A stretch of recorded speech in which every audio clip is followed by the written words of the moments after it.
Hey everybody, welcome to another episode of Listening In. Now typically we grab a call and we listen to it together. But today we're doing something different. We're going to be listening in to another expert.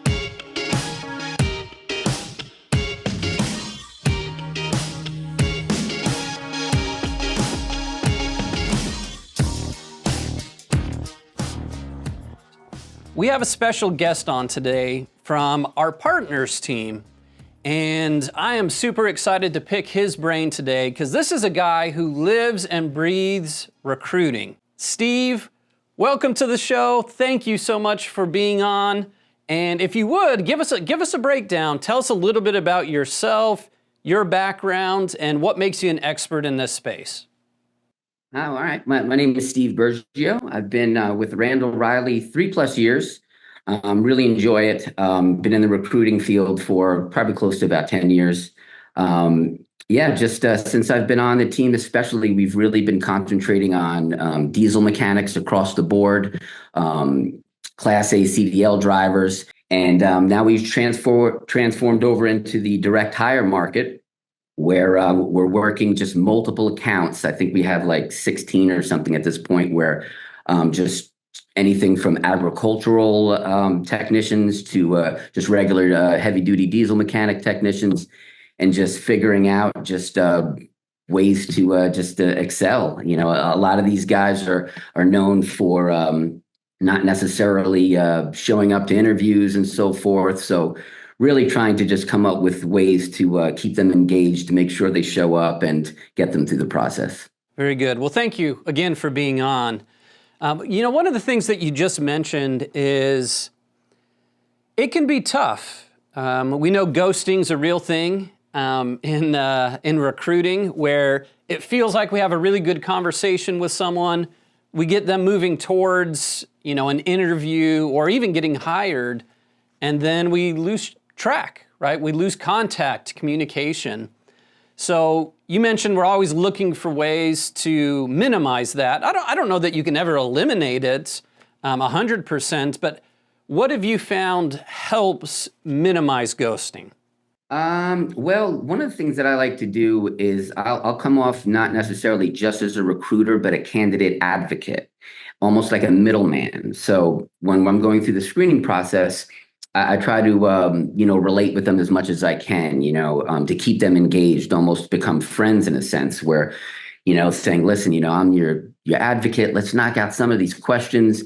And then when I'm done, you let me know, what you're looking to be making, and what's the ideal, position for you. Is it pay? Is it work environment? Is it benefits? You let me know what's most important. I will go to bat. I'll make sure that they know this. And then we make sure that this is something that's going to be good for both parties. How do you go about having a conversation with a candidate and making it memorable, making it stand out from the rest of the crowd or the other recruiters they might be speaking with at other companies? Usually I'll try to, before I make the call, obviously I'm going to go over the resume, but I'll look for little things that I could relate to, that I could relate with the candidate. Whether I'm looking at the job history or extracurricular activities, sometimes they'll include that in the resume, depending on where they're from. I lived in multiple states. So, if I see that somebody previously worked or went to school in, let's say, New York City or Los Angeles, or even Texas, where I'm at now, I'll try to use that as leverage to relate and ask where they're from. Even sometimes with their last name, if it's, just kind of, hey, where does your last name derive from? Make that kind of like a conversational point. So I really try to, once we get on the phone, just going over that stuff and try to make that connection where it's almost like a friendly connection, like, and something memorable. And again, even with my follow-ups, when I'm sending candidates, to the hiring manager for an on-site meeting, I'm not only, relaying them the information. This is the address. This is who you're meeting with. I'm also putting in interview tips, and I'll say, remember, you have 8+ years experience, you're perfect for this job, you're Cummins certified, just reiterating their expertise. And then usually I end it saying, we're all rooting for you. You're going to do great. So just really just being that cheerleader the whole time, and, not just, almost coming off as a robot, just really trying to make that connection. How do you make it so that it feels personal, that it feels human, that you're connecting with that individual, where it's not just robotic, pick up the phone, make the call, have the conversation? How do you make it human? Again, just kind of like with the relating. I mean, not only with trying to, connect with them with things that we may have in common, but just at the same time, it's important for them to get a job, and at the same time, it's important for me to get them that job. So it's I look at that as anytime a candidate will reply to me from Indeed, let's say when I'm doing my own sourcing, or from the sourcing team, I look at it as in a sense like a godsend, like, wow, I'm actually getting a reply. Because a lot of these jobs are not easy. They have certain criteria, certain specifications are needed, certain certifications are needed. That's pretty much across the board on a lot of these roles that I'm working. So when I get these people on the line, I'm actually genuinely excited to talk to them, because luckily for me, this is not like a quick dial type of thing. We're really on this team. Laser, in on the right person with those right qualifications. So, I try to do that when I'm first reaching out. One of the things I usually do too is when I send it in a text message, I let them know who I am before I'm calling, kind of just giving a quick synopsis of what the position's about, the pay range, like, let's say like 28 and up, full benefits, let's get on the call, anytime, you're available to speak, I'm available. And just making that human connection, try to joke if I can a little bit on the call as well. And then just really trying to get to the bottom of what's important to them to make sure that it's going to be a good fit long term. What are some of the typical things that, let's kind of stick with, I guess, technicians, mechanics. What are some of the main things that they want to know about? Like, what's catching their interest? What kind of questions are they asking you? What do they care about right now? Pay, pay, pay. Pay is very important. Benefits are very important. Actually, all three, and work environment. That's actually what I have in the bottom of all my pre-screening forms, is once I'm done going through those questions, I really try to focus in at that point, to individualize the conversation. Like, all right, now what's most important to you? Is it pay, benefits, work environment?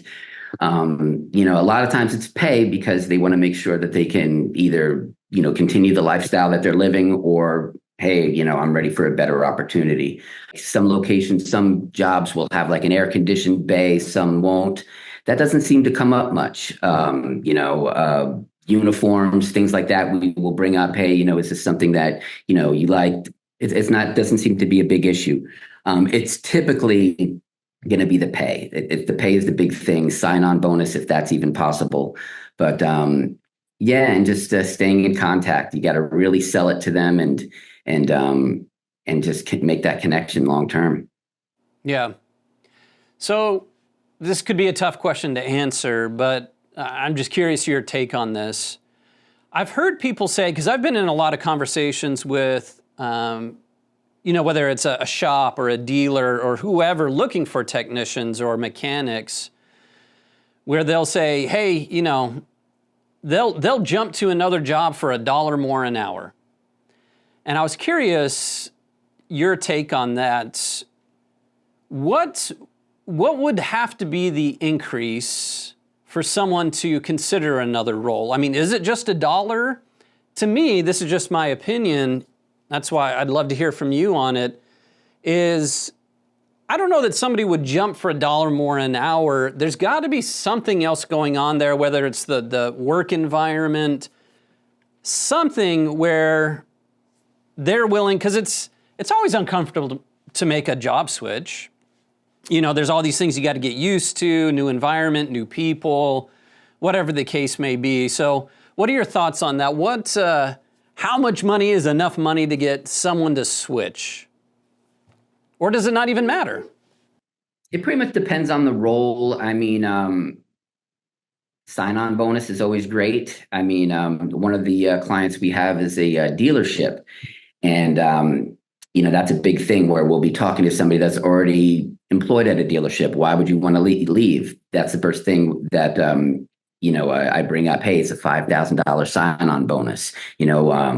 Just pulling out those type of things. But I don't think normally people will jump for a dollar. I agree with that, but it could be, I would say, $4 to $5 more, better benefits. We've come across a lot of technicians that have to work Saturdays, where they're looking just for a Monday through Friday, just basic things like that. But I would say like pay, definitely is going to make somebody want to leave the work environment too as well.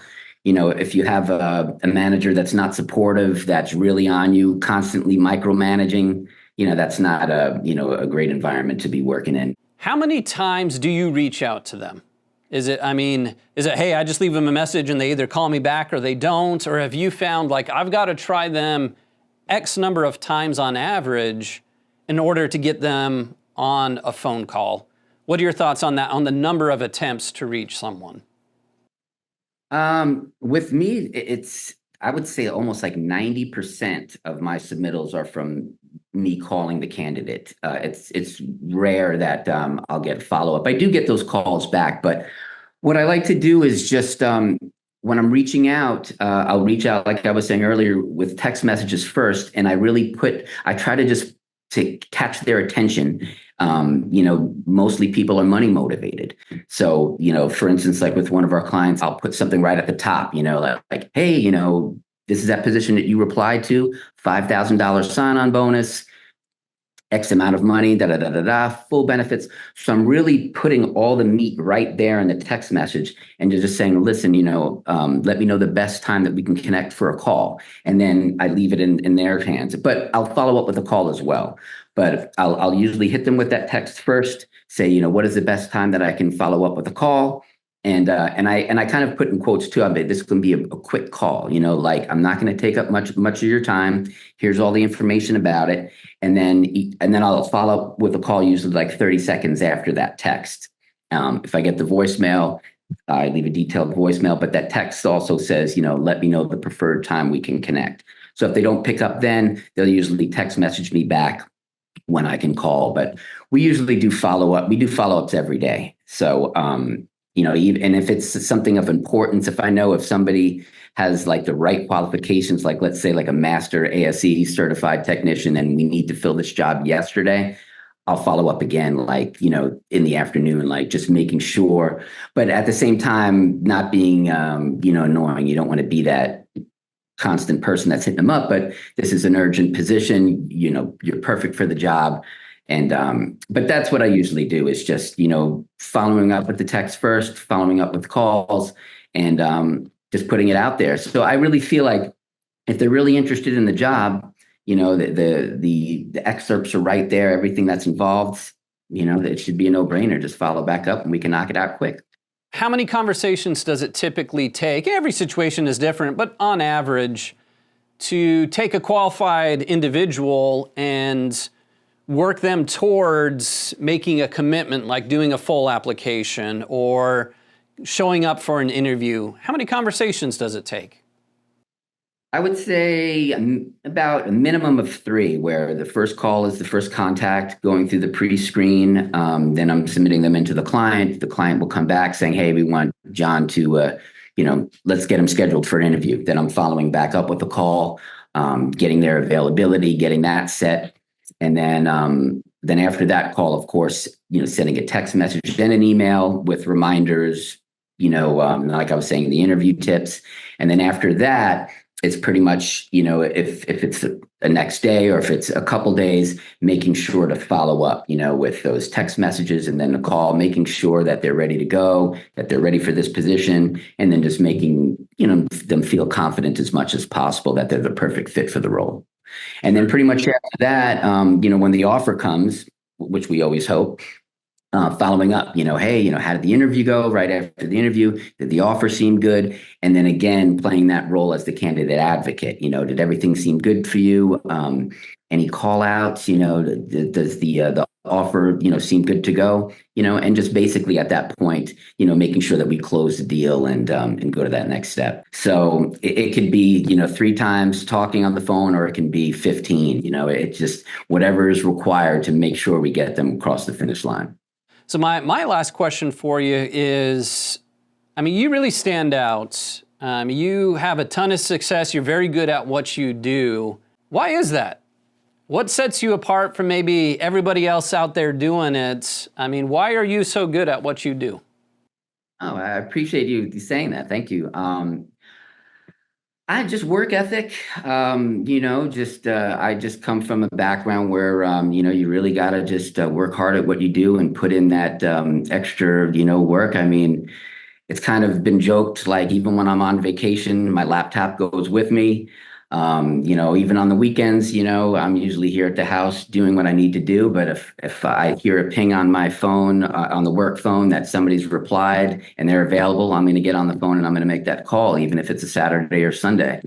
I know we don't promote that though. We're supposed to, do the Monday through Friday and everything, but just kind of going above and beyond, just always being available. We're very fortunate at Randall Reilly to be able to work remotely, in this position that I have. So I don't take that for granted. So I really just take advantage of that. Whenever I can contact a candidate convenient to their schedule, I do that. And sometimes that really makes a difference, in my opinion. And then not only that, doing my own sourcing. We do have a competent, excellent sourcing team. I just like to just put my 2 cents in there as well. Maybe, I can do a different type of style or something that could work. And I just think just going just above and beyond as much as you can, will reap the benefits. And that's just what I try to do, and inspire the team and work together. My biggest takeaway, I've had a lot of them, but my biggest one, Steve, throughout this conversation is I can tell you care about the candidates that you speak with. You really work hard to make a connection with the person and try to get them into the right role. And I think that's what really makes the difference. All those other things that you mentioned, of course, your work ethic, your desire to do what's right and take care of them, all those things contribute, but your ability to connect with people and to really be their advocate is what stood out for me. So, man, we really appreciate you jumping on today, sharing some of your wisdom, some of your experience with us, and keep it up, man. Keep up the great work. And everybody, we appreciate you listening in. We hope you were able to grab some nuggets that you can run with. Be an advocate for those that you work with. Get them into the right roles and good things will happen. Thanks, everybody. Thank you. It's a pleasure to be here. Thank you, guys.